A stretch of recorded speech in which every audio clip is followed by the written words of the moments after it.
Welcome back, everybody. Now, Christy, I've got a question for you. Shoot. What's your favorite artificial sweetener? No, I like sugar. Oh. However, my husband, he loves the blue packets in the coffee. Always. Okay, well, this is a story that he should not miss, and it will probably change your habits there at home. Our special correspondent, Miranda Kahn, met with our health expert on location to talk about how artificial sweeteners might not be a good option. Let's take a look.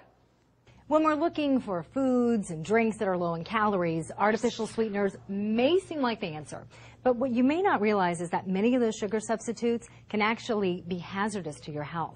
Joining us now to explain more is our health expert, Dr. David Friedman. Hey. Thanks so much for being here. Great to be here. You know, Miranda, many people out there have no clue of the dangerous effects that these artificial sweeteners play on them, their families, and their loved ones. The list is just incredible. Why are artificial sweeteners so bad for us? You just said the magic word, artificial. Anything labeled artificial is usually created by chemists in a laboratory. These cannot be easily digested by the body. In fact, study after study links these chemicals to imbalances created inside the body. These imbalances, let me tell you what they've been linked to. You ready? All types of ailments, from depression, joint aches, Alzheimer's disease, Parkinson's disease, cancer, even reports of death. Death. Suddenly gaining a few pounds doesn't seem so bad. Well, actually, there's no concrete evidence showing that these sugar substitutes even help people lose weight. In fact, studies suggest quite the opposite, that chemical sweeteners actually stimulate appetite and contribute to obesity. Let's look at diet soft drinks for an example. They claim to be a diet aid. It was a University of Texas study, 8-year study, that found that diet soft drinks containing artificial sweeteners have been shown to increase, ready, the risk of obesity by 41%. 41 for every 1 cup or glass that you drink. Researchers concluded that the chemical used in these soft drinks cause you to crave more carbs. When you crave more carbs, you gain more weight. Good point. Good point. There are so many different artificial sweeteners out there, so which ones are actually good for us? None of them are good for you. First, let's talk about sucralose. Recognize these packets? You see them everywhere. Let me tell you how it's made. Are you ready? I'm ready. They use real sugar, so they start with this stuff, real sugar. Right. Then they chemically modify it to make it calorie-free. You want to know how? I'm afraid to ask. They add chlorine. It's actually chlorinated sugar. That's how they make sucralose. That's not all. They use a whole smorgasbord of chemicals. Let me tell you the others they use. Ladies, recognize this? Of course, nail polish remover. Nail polish remover. Well, there's a chemical in here called acetone, and that's the stuff in nail polish remover. That is a chemical used to create sucralose. Okay, not all.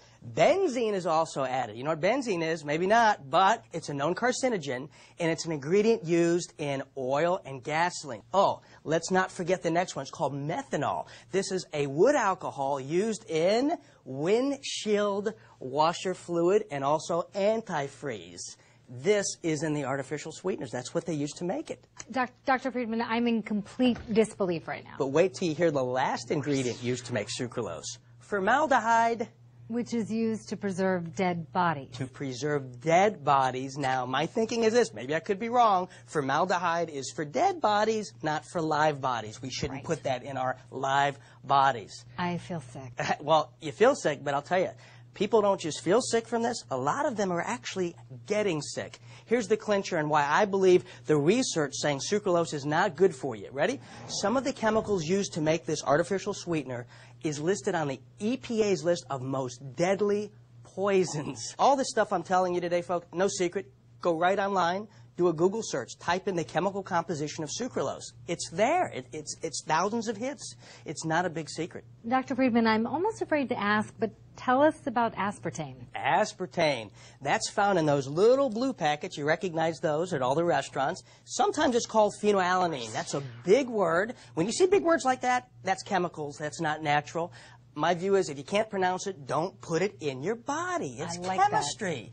Aspartame has been the subject to a lot of heated controversy, both because of safety issues and what many health experts, including me, consider questionable circumstances surrounding its approval.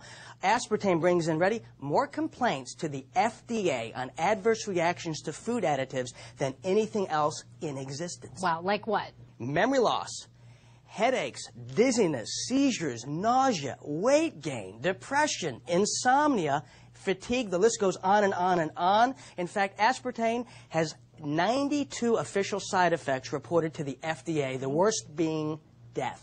I thought I read some reports about it being linked to Michael J. Fox and his development of Parkinson's. Well, Miranda, dozens of reliable sources have actually reported that Michael J. Fox's constant exposure to that chemical aspartame while he was endorsing a popular soft drink actually is the reason he developed Parkinson's at such an unprecedented early age, 29 years old. Wait a minute. Aspartame is used in so many foods and drinks. How do we avoid that? Not so many. Let me tell you how many. 6,000 consumer products worldwide use it. Now, this includes, ready? Sodas, breath mints, cereals, chewing gums, desserts, teas, coffees, even multivitamins, pharmaceutical drugs, wine coolers, and yogurt. Are there any other artificial sweeteners we need to watch out for? Yeah, there is another one. It's the big S word. It's called saccharin. You know the stuff. You've seen these. It's the pink packets out there. Well, throughout the 60s and the 70s, studies showed that saccharin was linked to causing cancer in animals. Saccharin, here's what it is. It's a coal tar derivative, has no food value whatsoever. It's created by chemists in a laboratory. It's not food. Many chemicals that used to make up saccharin is going to make your head turn. One of them is ammonia. That can't be good. It actually is good if you want to clean your toilet. Excellent stuff. But you know something? This doesn't belong in my body. I don't think it belongs in anybody's body. It's not natural. This shouldn't be making sweeteners we put into our bodies. All right. Okay. So I think we've heard enough. We get the idea. No more artificial sweeteners. Good. So are there any like low-calorie sugar options out there? Anything healthy? There's actually 3 sugar substitutes that I definitely recommend, but we're out of time. So I'm going to have to cover those on the next episode. All right. I look forward to it. Thanks, Dr. Friedman, for being here. And thank you for watching. And if you'd like to watch this report again, you can always go to thebalancingact.com/health. Today's My Health segment brought to you by Choose for Health, the world's first superfruit, sea vegetable, antioxidant, chewable dietary supplement.